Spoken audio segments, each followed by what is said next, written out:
Mr. Speaker, sir, recently we witnessed a series of high-profile public cases involving political office holders. Members have asked several questions regarding these cases. Let me give the House an account of how these issues have been dealt with and why. After that, Minister Chan Chun Sing will address the more detailed questions in his statement. On the CPIB investigation involving Minister Iswaran, briefly, the facts of the case are these. While investigating a separate matter, CPIB came across some information concerning Minister Iswaran that merited investigation. CPIB alerted me on the 29th of May and pursued this lead further on their own volition. On the 5th of July, Director CPIB briefed me on the findings he had at that point.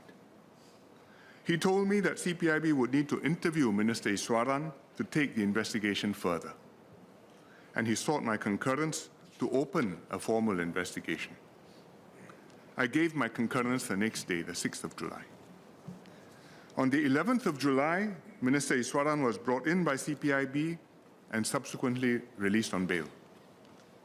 I instructed him to take leave of absence until the investigations were completed. Subsequently, I interdicted Minister Iswaran from duty with a reduced pay of $8,500 per month until further notice.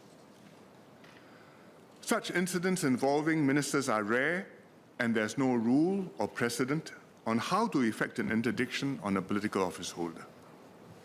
Hence, I use the current civil service practice as a reference point. The specific details in Minister Iswaran's case follow generally how the civil service would deal with a senior officer in a similar situation. But this was my decision as Prime Minister because the political context for a minister and a civil servant being investigated and interdicted are different.